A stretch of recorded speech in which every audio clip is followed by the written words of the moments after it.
A partir de 1880 se estableció en la Argentina un régimen conservador.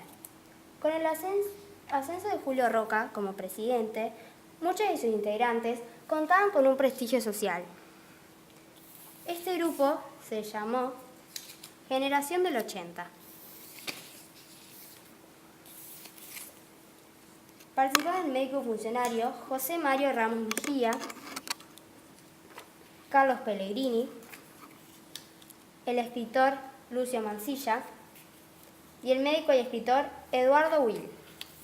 Juntos establecieron una idea de que el ser argentino debía estar por encima de las identidades provinciales.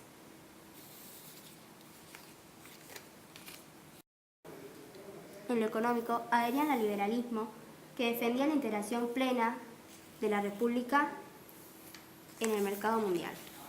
Y para eso fomentaron el desarrollo agrícola ganadero.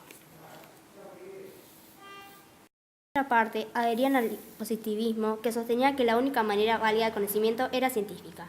El positivismo, junto con el evolucionismo, fueron las bases de un pensamiento ideológico que justificó las diferencias y jerarquías sociales que existían entre los hombres.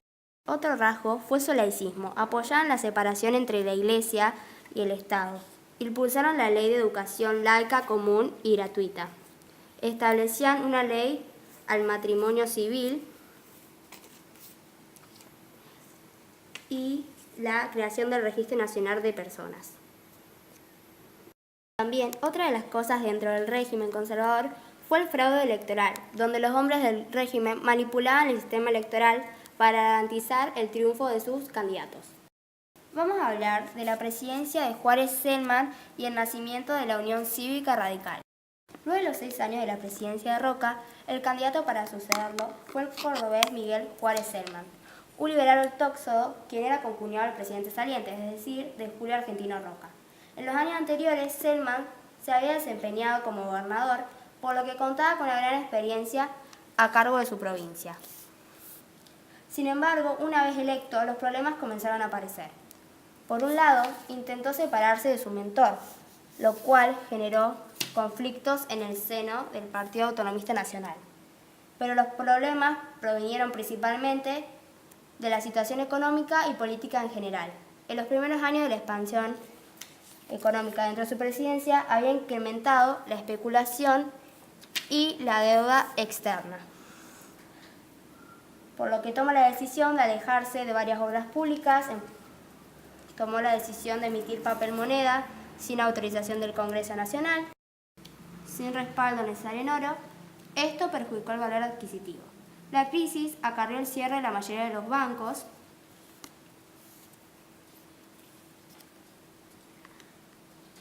paralización de obras públicas y la quiebra de casas comerciales.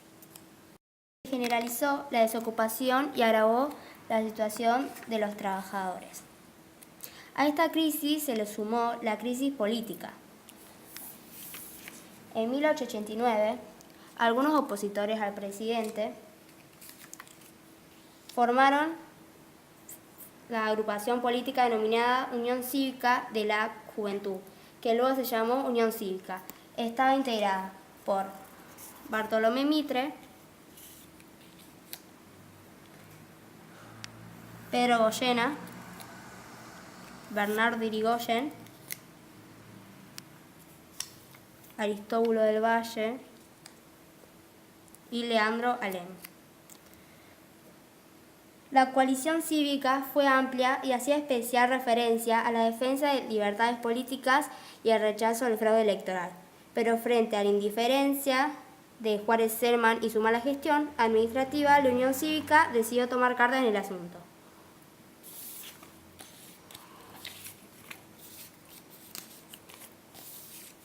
El 26 de julio de 1890, tropas armadas por Alem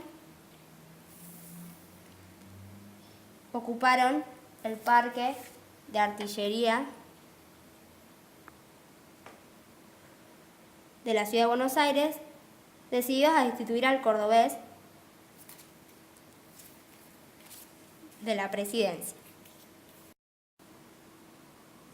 Luego de los 3 días de combate, Juárez Celman quedó debilitado sin el respaldo del Congreso Nacional y la mayor parte de presas en contra, por lo que debía renunciar, dejando a cargo la presidencia a su vicepresidente, Carlos Pellegrini. Un año después de la fundación de la Unión Cívica, se desprendió de ella la Unión Cívica Radical.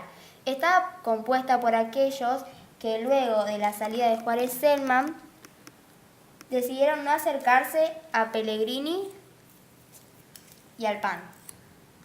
La UCR fue el primer partido político moderno del país. A diferencia del PAN, estableció un programa o plataforma política donde estaban consignados sus principios y fundamentos. También estableció lugares específicos de reunión y debate llamados comité. En los primeros años, la Unión Cívica Radical estuvo conducida por Alem. Su estrategia consistió en derrocar al régimen. Estos intentos se llevaron a cabo en 2 ocasiones, en 1893 y 1905, pero luego del último intento fallido armado, varios líderes del nuevo partido político plantearon el cambio estratégico.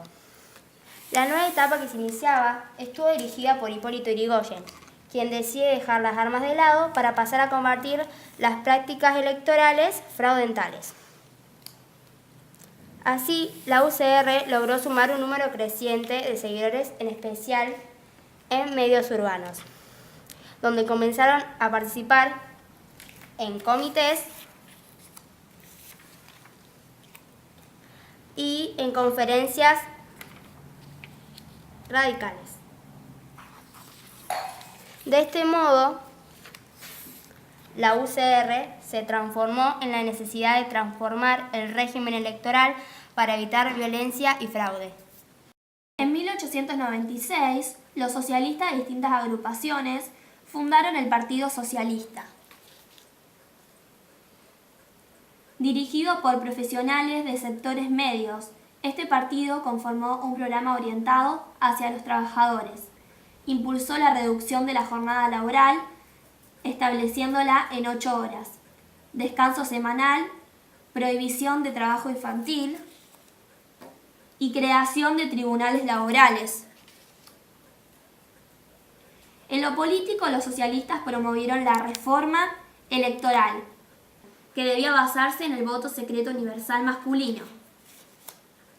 A diferencia de los radicales, los socialistas se presentaban a las elecciones y gracias a una leve modificación en las pautas electorales obtuvieron banca en la Cámara de Diputados, ocupada por Alfredo Palacios. Luego de varios años, a comienzos del siglo XX, comienza un nuevo sistema político. La larga tradición conservadora de manejar las elecciones de modo fraudulento parecía haber llegado a su fin. Durante aquellos años se caracterizaba la sociedad argentina como un signo de agotamiento del sistema político, que era vigente hasta ese momento. La penosa situación económica de la sociedad y la falta de libertades políticas desencadenaron protestas dirigidas al gobierno del PAN. El gobierno interpretó que si realizaban modificaciones en el proceso electoral, legitimaría su mandato y lograría aplacar descontentos de los partidos políticos opositores y de gran parte de la sociedad, por lo que en 1912 el presidente Roque Sáenz Peña decide sancionar la Ley General de Elecciones, conocida popularmente como Ley Sáenz Peña. Establecía el sufragio secreto, universal y obligatorio para hombres argentinos mayores de 18 años. Esta ley modificó el funcionamiento electoral impidiendo técnicas fraudulentas que aplicaban tradicionalmente los gobiernos conservadores a través del voto cantado. A partir de la ley Sáenz Peña, el sufragio iba a dar cuenta de la participación política de los ciudadanos. Es importante tener en cuenta que a pesar de las transformaciones de esta nueva legislación, la universidad tenía sus límites. Las mujeres se encontraban exentas de las posibilidades de votar. Gran parte de los varones eran inmigrantes, no nacionalizados. y por lo que tanto no tenían acceso al voto, si bien los alcances de la ley eran extensivos para cualquier acto electoral, el Senado se mantuvo por fuera de la reforma hasta el año 1916. Sus designaciones permanecieron bajo el control de los respectivos gobiernos provinciales. Gracias a esta decisión, el radicalismo pudo tener el poder en el gobierno en 1916 por Hipólito Yrigoyen.